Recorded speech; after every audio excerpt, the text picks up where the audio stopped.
नमस्कार प्रेक्षकांनो, आपल्या सगळ्यांची आवडती मालिका तू ही रे माझा मितवामध्ये आता जबरदस्त ट्विस्ट आला आहे। तो म्हणजे अंजलीने राकेशचा फोन चेक केलेला आहे आणि फोनमध्ये राकेश आणि रियाचे फोटो अंजलीला दिसलेले आहेत। त्याचबरोबर वल्लरी मामी आणि उदयकांत ईश्वरीला मारण्याचे प्लॅनिंग करण्याचे रेकॉर्डिंग सगळं काही अंजली पाहणार आहे। आता अंजलीच्या पायाखालची जमीनच सरकते, तिला काही सुचतच नाही, म्हणून ती अर्णवकडे धाव घेते। तर आता प्रेक्षकांनो, राकेश आणि वल्लरी मामींचे सगळे कारनामे उघड होणार आहेत। तर नेमकं हे कसं घडतं तेच आपण या व्हिडिओमध्ये पाहणार आहोत। तर प्रेक्षकांनो, आपण पाहतच आहोत की अंजली आता होळीसाठी घरी आलेली असते आणि आजी, मामा, आकाश, वल्लरी मामी खूपच खुश असतात।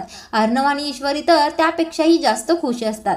आता इकडे होलिका दहन झालेलं असतं आणि घरामध्ये ईश्वरीने संध्याकाळच्या जेवणासाठी पुरणपोळी बनवलेली असते। आता आजी अंजलीला म्हणत असतात, अगं अंजली, तुझ्या आवडीचे सगळे पदार्थ केले आहेत बघ, तू अगदी मनसोक्त जेवून घे आणि शांतपणे जेव। आता आजी त्याचबरोबर अंजलीला म्हणत असतात, अंजली आजच्या दिवस इथेच थांब ना ग तू। त्यावेळेला आता अंजली नाही असं म्हणत असते। आता राकेश सुद्धा अंजलीला म्हणत असतो, अंजली थांबूया ना आजच्या दिवस इथे, उद्या होळी करूनच आपण इथून निघून जाऊया।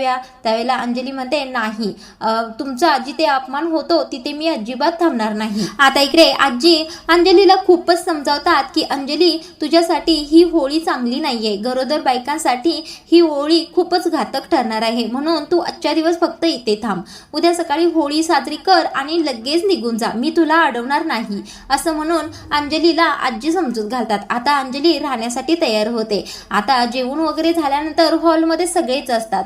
आता तिथे ईश्वरीला आजी म्हणत असतात, ईश्वरी, जावई बापूंचा होळीचा मान द्यायला हवा ना। त्यावेळेला ईश्वरी मानच डोलवते। आता आजी म्हणत असतात, आपण वर्षाला तर जावई बापूंना होळीला गिफ्ट देतो, ही आपल्या घरची परंपराच आहे। आता गिफ्ट म्हणून चांदीचा गणपती आणि कपडे रूम मध्ये ईश्वरीने काढून ठेवलेले असतात। आता आजी म्हणतात, ईश्वरी जा ते घेऊन ये। आता या वल्लरी मामी ईश्वरीच्या अगोदरच पोहोचतात आणि या राकेशची खोड मोडण्यासाठी त्यामध्ये काळा धूर निघणारं काहीतरी ठेवतात आणि गणपती स्वतःच्या पर्समध्ये ठेवतात। आता ईश्वरी तो बॉक्स घेते, कपडे घेते आणि हॉलमध्ये येते आणि या राकेशला देते। आता हा राकेश इतका हवरा असतो, आता त्या बॉक्समध्ये काय आहे हे कधी पाहतोय असं त्या राकेशला झालेलं असतं, म्हणून पटापट बॉक्स खोलतो तर त्यामध्ये काळा धूर पटकन बाहेर निघतो आणि राकेशचं सगळं तोंडच काळं होतं। आता अंजली हे पाहिल्यानंतर खूपच चिडते। ती म्हणते, माझ्या नवऱ्याचं असं तोंड काळं करण्यासाठी तुम्ही मला इथे बोलवलं का?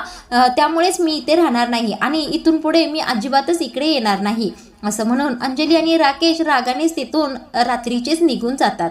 आता चाळीतल्या घरात अंजली आणि राकेश पोहोचलेले असतात।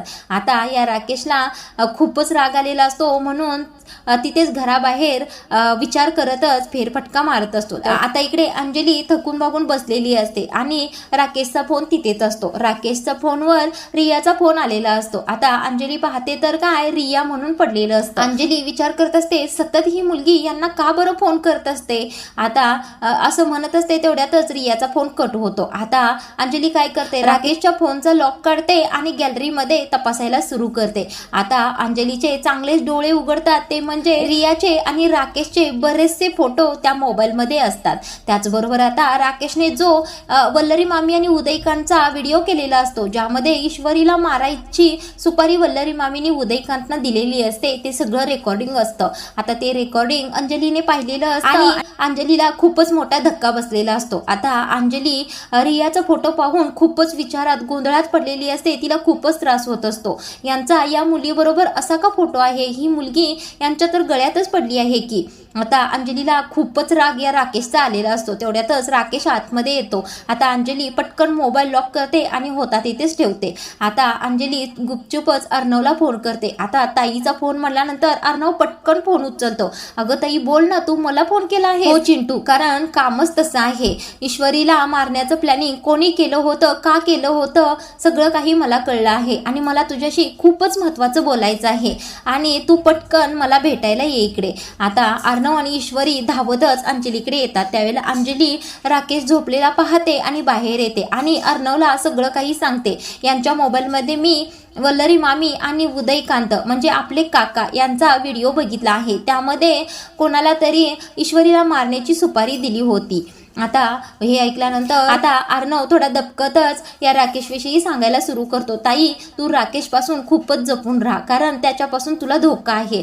आता अंजली काहीच बोलत नाही. म्हणल्यानंतर ईश्वरी म्हणते, ताई, आम्ही त्यांच्या विरोधात काहीही बोलत नाहीये. तुम्हाला वाईट वाटेल असं आम्ही त्यांना काहीच बोलणार नाही. त्यावेळेला ईश्वरी म्हणते, अगं ईश्वरी, असं नको बोलूस. त्यांचं खरं रूप हळूहळू माझ्यासमोर यायला लागलं आहे. त्यांच्या मोबाईलमध्ये मी एका मुलगीबरोबर त्यांचा फोटो पाहिला आहे. त्यावेळेला त्या अर्णव म्हणतो, कोण आहे ती मुलगी, सांग मला, मी लगेच तिला शोधून काढतो. आता राकेश झोपलेला पाहून पटकन त्याचा मोबाईल घेऊन अंजली अर्णवकडे येते आणि रियाचा फोटो दाखवते. आता अर्णव आणि ईश्वरी लवकरच रियापर्यंत पोहोचणार आहे. तर प्रेक्षकांनो, अंजली राकेशचा फोन चेक करायला हवा आणि वल्लरी मामी आणि उदयकांचं सगळं सत्य बाहेर यायला हवं आणि राकेश आणि रियाचे संबंध सुद्धा अंजलीला लवकरच कळावेत.